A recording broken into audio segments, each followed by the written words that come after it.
Now at 6, a wrongful death suit awards millions of dollars to the family of a man who died in jail.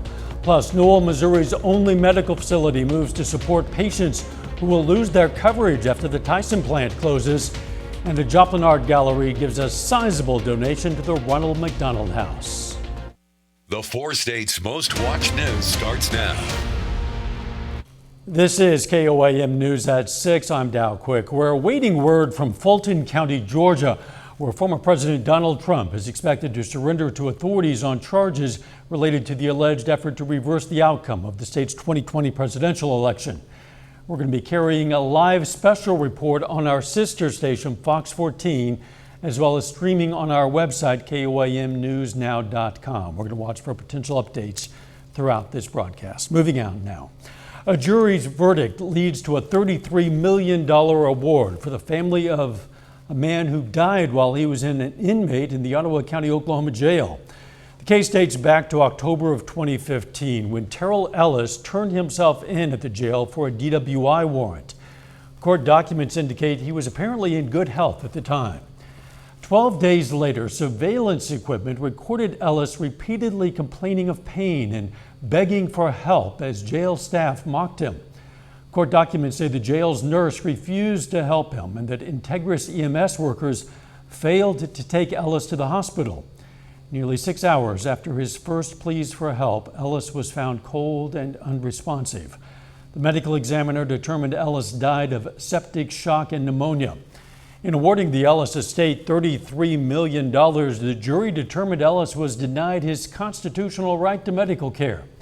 You can see and hear some of those 2015 surveillance clips on our website, KOAMnewsnow.com. The heat continues out there. Let's check in with meteorologist Sam Lane. You're right, it does continue, but at least it's going to be a very short continuance as we head towards the weekend with some cooler weather moving in. We have some moisture in our area right now, causing a few scattered and isolated thunderstorms.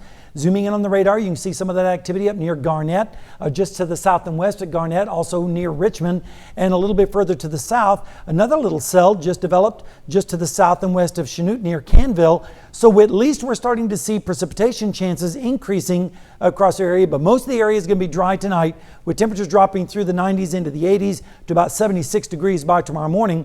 Now looking down the lane, we're going to have a hot Friday with weekend rain chances, and that's going to lead to a much cooler week next week. But unfortunately, the drought looks like it's going to continue for a little while longer, and I'll have the details on that in just a little while. See you soon. The only medical facility in the city of Newell, Missouri is taking action to support its patients who will lose their health insurance once the Tyson plant closes in October. KOAM's Fernandez Silva has that story. Nurse practitioner Carrie Madison was able to gain the trust of patients from the small clinic she works at in Newell, Missouri, even of those who don't speak the same language and have a harder time communicating their health concerns. End up doing lots of like pantomime and, like pointing to things, and it's pretty amazing sometimes how much you can communicate just by sitting and listening to them. Now, Madison is heartbroken to see some of her patients losing their jobs and also their health insurance as the Tyson plant closes its doors in October. Many of the patients that we are seeing currently don't really have a plan. They know that they're going to have to move probably. There's a lot of uncertainty in their life, quite a bit of stress. Knowing uncertainties might lie ahead, the OCH clinic is giving its patients who take medications prescriptions for 90 days with one refill. That means the patients will have up to 6 months of medication. The clinic is also making sure their labs are current. We're trying to make sure that they're covered as much as we can as they're moving to different parts of the United States. Even if they stay here after Tyson, we'll be here to help them out. At the beginning of the month, Tyson announced plans to close its plants in Newell. There, the company employs about 1,500 people. About 50% of the clinic's patients are related to Tyson directly or indirectly. Besides helping them with medications and exams, the clinic is also offering other types of support. If they're going to lose their insurance after Tyson, then we can help them with their Medicaid application if they are planning on staying here, so they can continue that care with us. And not just with us, but Medicaid will help them anywhere that they go. In all, Fernanda Silva, KOAM News. The OCH manager encourages their patients who might lose their health insurance to visit with them before the closure of the plant for referrals, prescriptions, and lab draws. Walmart wants to invite parents to bring in their kids to have their vision tested. Kids can get everything from routine eye exams to prescriptions for glasses, sunglasses, contact lenses. Parents can also learn more about the importance of eye exams for children and get helpful tips for protecting vision and identifying vision problems. Squinting the eyes, getting too close to your TV set, or any reading material, pulling it too close. Also, if you can get, sometimes children will develop a head tilt, or they'll lean their head too far forward, and then they may even actually complain of headache. August is National Children's Eye Health and Safety Month. Local Color Art Gallery makes a donation to Ronald McDonald House Charity of the Four States for $1,200. The donation is the result of the gallery's Spring Open House, which was held on May 4th to showcase the work of 18 award-winning local artists. Pieces from each of these artists were set aside for a silent auction to benefit the charity. Feels good. You know, it's always nice when you feel like you've got some God-given talent and you can use it in a way that helps others.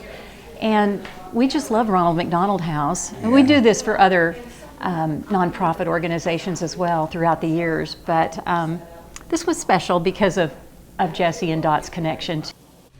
Local Color Art Gallery is at 1027 South Main Street in Joplin. Coming up, Oklahoma authorities follow up on leads that could point to the BTK killer. Plus, a 2023 high school football season preview continues when John takes us to Nevada for a look at the Tigers' chances for success. Lee's Furniture Premises, tons of merchandise must go. Additional discounts have been taken on all furniture and mattresses. Don't wait. Hurry to Slumberland Furniture in Joplin. Oklahoma authorities have been following up on leads in Park City, Kansas concerning missing persons and possible murders. Brandon Stitt has been following the story and says the Osage County Sheriff has one suspect on his list, Dennis Rader, also known as the BTK killer. The sheriff tells me that he's gathered a lot of information from this investigation and he is not finished. There's a lot more to talk about and he wants it to come from Dennis Rader. Right now he's, 100% the suspect. Sheriff Eddie Verdon says his lead towards Dennis Rader as his prime suspect in the 1976 disappearance of Cynthia Kinney from a Pawhuska laundromat was a simple timeline of when BTK was active. I came across information, of course, that he was an active serial killer during the time frame that Cindy Kinney went missing. After looking into Rader's background, the sheriff took a trip to El Dorado and talked to the convicted killer in person. Basically, all we told him, we were looking at an old case from '76, no details. And the first thing he said is, I only did the first 10. After a lengthy conversation, it was the ending that really got the sheriff's attention. As that conversation ended, he said, do you want to know about a fantasy I had that I never got to do? And I said, sure, why not? And he said, I always wanted to kidnap a girl from a laundromat. It was then that the case really started moving and would eventually take the sheriff back to where Rader once lived, first in April and again Tuesday. But we found some personal items and some other things of interest in that location. Then in a second location, we found some other items, that were intentionally put. Now processing those items and following the next lead, wherever it takes them. I can tell you the investigation will go as far as any leads take us, and we're very committed. Dennis Rader is currently serving 10 consecutive life sentences at the El Dorado Correctional Facility in El Dorado, Kansas. Here's a live look now from Fulton County, Georgia, where we're awaiting the surrender of former President Donald Trump to Georgia authorities. A little bit later, we're going to go from Nevada to McDonald County as John gives us a preview of the Mustangs football program. But first, That's right. We've got some hot weather, another day of it, but then some cooler weather on the way for the weekend. We'll have the details. Ashley's Labor Day sale starts.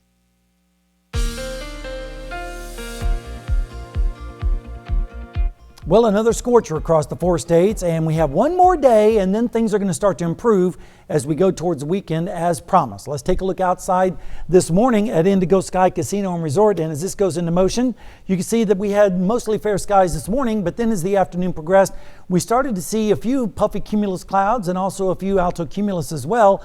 So the moisture is starting to increase in all layers of the atmosphere. Of course, we've been dealing with the lower layers, very well moist over the last several days, and that's making it feel pretty bad out there. We made it up to 100. That's another 100-degree day added to the total for this summer. We started out at 77 this morning. We were only 2 degrees away from the record back in 1947, and of course, we're about 9 inches behind on rainfall. But we do have some rainfall on radar right now.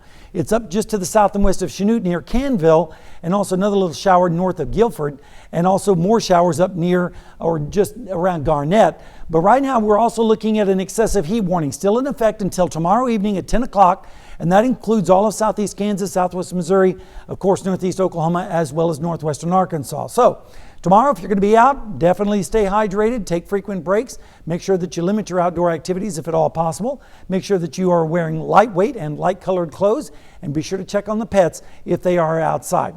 Temperatures right now are still pretty toasty. 100 in Iola, same thing in Chanute with that nearby shower, 101 in Parsons, but 102 in Yates Center and in Neodesha. A little bit cooler off to the east, but still pretty hot, 95 in Monette. But look at the dew points. They're starting to come down just a little bit.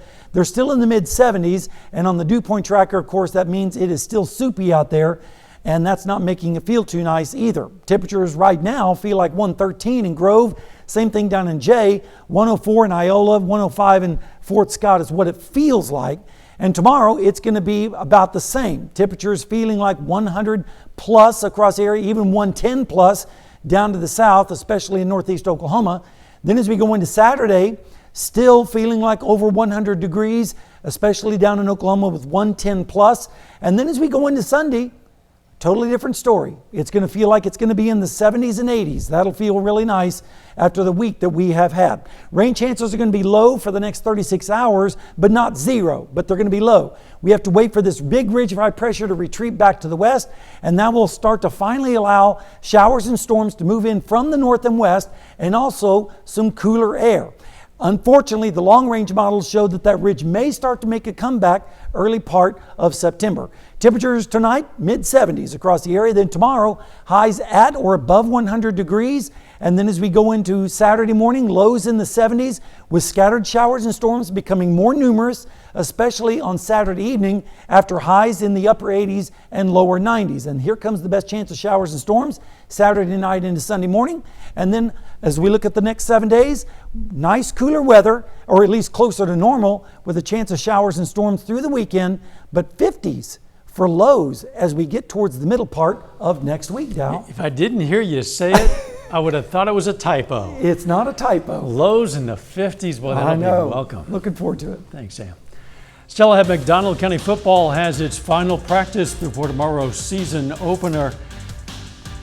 And Nevada hits the practice field early this morning to beat the Heat. John Dales has those stories and more coming up next.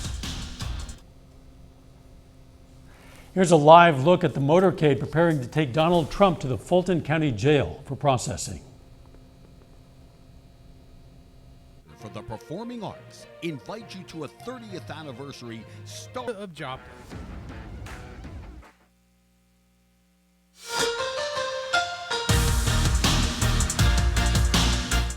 One more day until high school football kicks off in the 4 states. Every game being played in the area tomorrow evening has been pushed back to an 8 p.m. start time, and one of those is Nevada hosting Springfield Catholic. The Tigers out on the practice field early this morning, starting things up at 6 a.m. They bring back several all Big 8 and all Southwest Missouri performers from a year ago.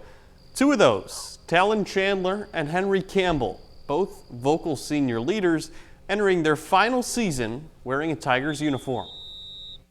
We bring back some veterans on the offensive line. We have about 4 starters returning this year, which is a big help for us.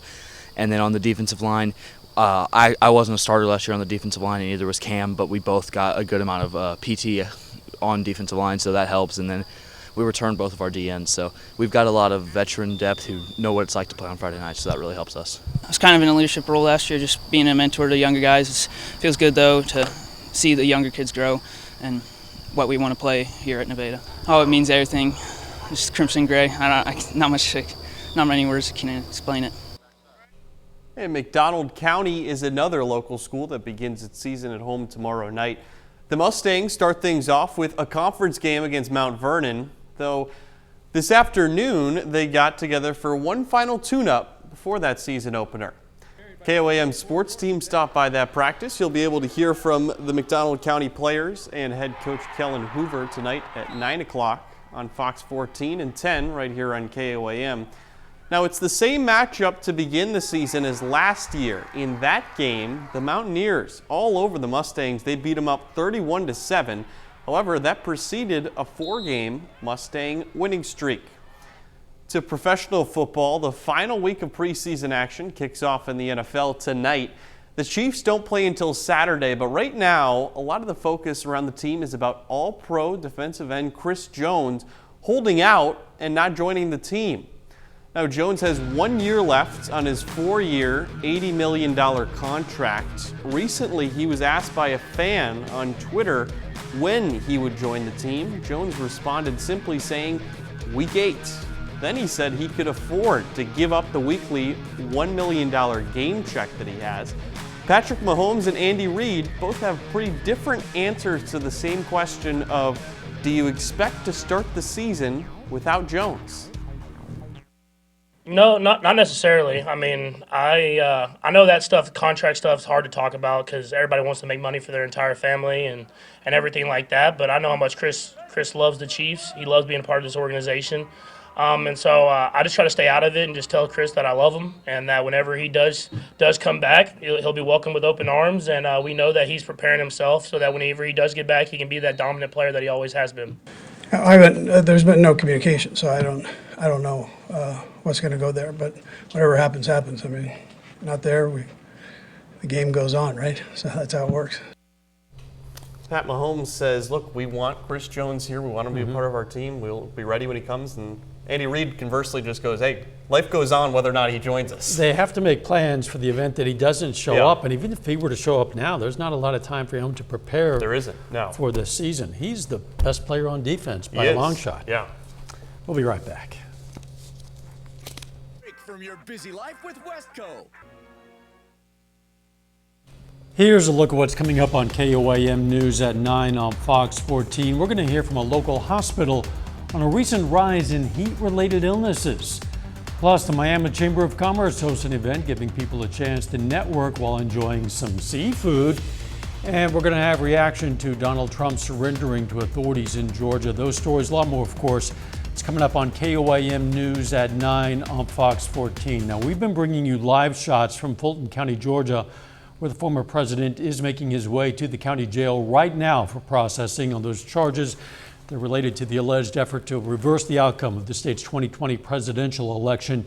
You can watch the coverage live on our sister station, Fox 14.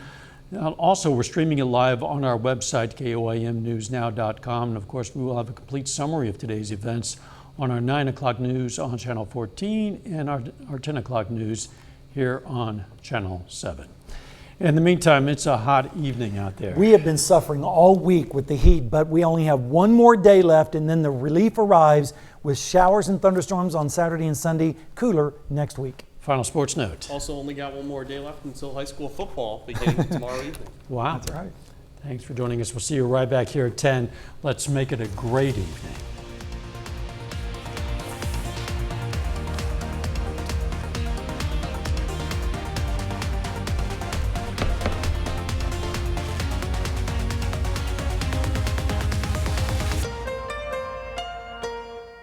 closed caption